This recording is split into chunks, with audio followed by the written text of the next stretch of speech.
Hi everyone, happy Sunday. So, my actual first video post up. The reason why I wanted to do a video instead of just doing the usual photos that I've been doing, obviously, is to give you a proper full update, because now that I have a little bit of energy back, I can now obviously talk a bit better, and I'm less out of it obviously from pain, etc. So to tell you what's actually happened over the last couple of weeks. So obviously I went in on the 15th for surgery to remove the bowel cancer. The surgery was 5.5 hours long. I was in recovery for a bit and then down the ward. I was in the Royal Brisbane Hospital for a lovely 10 and a bit days, which was wonderful. And I was on Ward 9A North, and I cannot talk so highly of all the nurses that looked after me on that ward. They were absolutely wonderful. They dealt with my sass and provided it right back to me, and honestly, I was feeling so many emotions for leaving there finally today, after making, funnily enough, a hospital my home for the last 10 days. So yeah, basically from the Thursday the week before last, basically. It was an interesting process.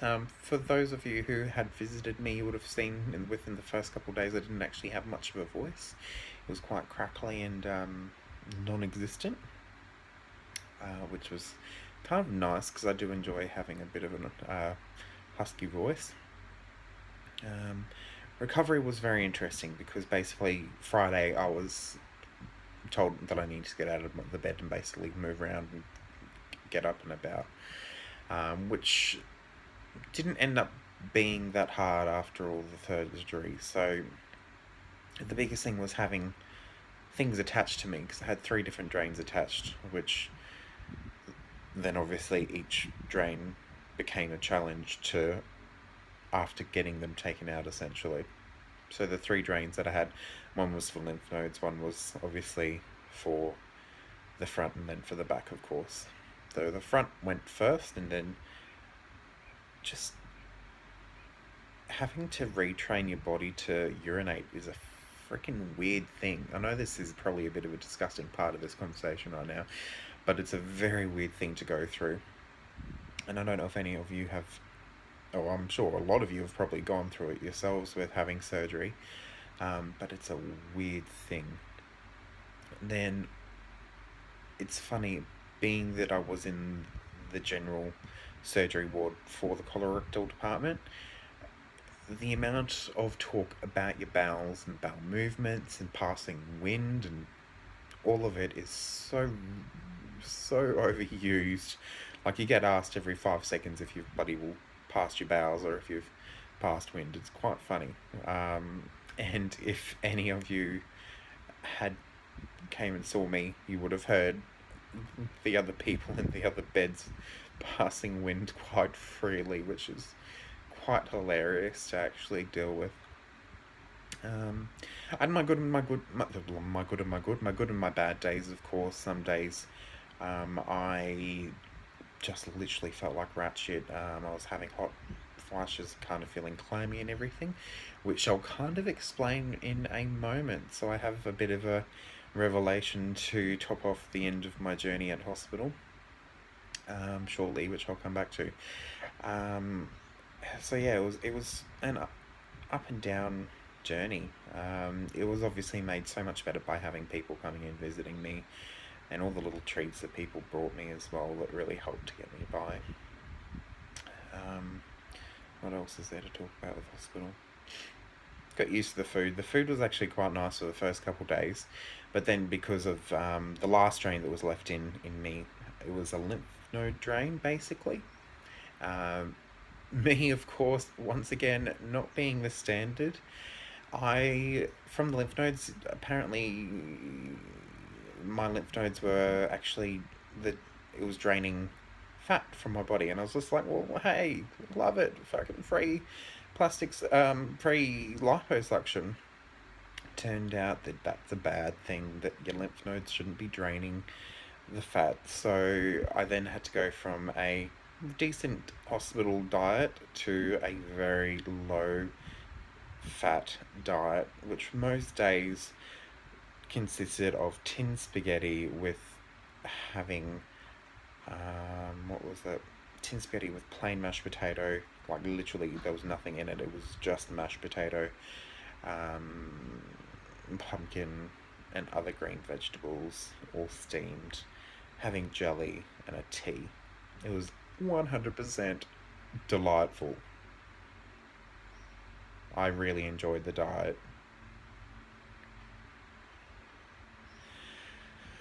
But in saying that, I do now have to keep on a very low fat diet now for the next rest of this month, pretty much rest of this month and start of next month, to make sure that my lymph nodes are functioning in the right way. Because of course, with the surgery, with the bowel cancer removal of, so with resecting the 30 centimeters of my bowel, they did obviously have to take the lymph nodes, because the lymph nodes are a very important part of this whole story, of course, too.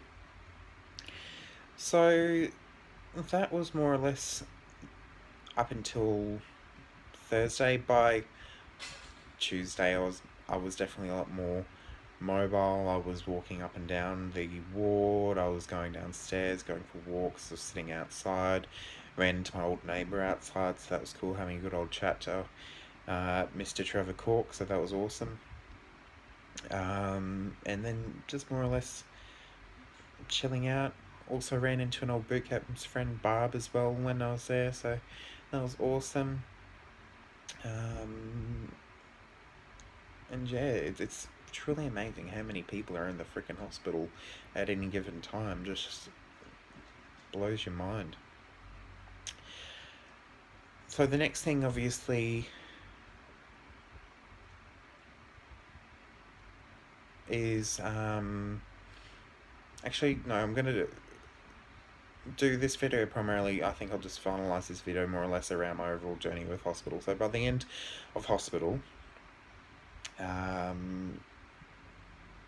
I kept on being told, oh yeah, you'd be let off. Like, I was expected to leave by Monday last week, but that didn't end up happening, of course, because of this lovely lymph node drain. So they got that right, and finally it was taken out yesterday, and it was literally the best feeling ever, because by yesterday I was having trouble breathing. I was getting lots of pains. I'm still currently getting pain in my groin, right near the incision, one of the main, the large cut where they did remove the actual piece of bowel.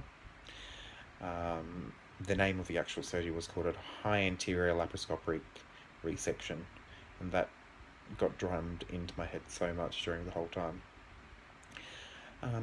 So yeah, by the time that they took that lymph node drain out, everything started feeling better. I ended up having a CT scan yesterday to rule anything out with having just having trouble breathing, but it was all clear and everything was fine there. However, I then yesterday noticed a lovely little raised rashy type thing under my left arm. Turns out, to send me off, I have now got a minor form of shingles, of course. So, being that I've had chickenpox when I was younger, shingles I have now got under my arm, which is a very small little patch, about 10 centimeters by 5 centimeters. A very small little patch. Probably not even, I'm off with my numbers because I can't really see it properly. Shingles, once again, is brought on by stress, and obviously my body's been through a lot of stress in the last week and a bit, over the last 10 days. But yeah, by the end of it, strangely enough, I'm going to miss hospital a little bit. I'm going to miss the people. I felt like I made some really awesome connections with some of the nurses, and I really appreciated everything that they did for me. So that was my video on the overall journey. But I got released today, and it was awesome to finally be able to walk out and be a little bit of a free man at least. However, I'm now into recovery mode and staying at my parents for the next week or so, just so I have a little bit further supervision, but then I'll be moving back to my own house to chill out.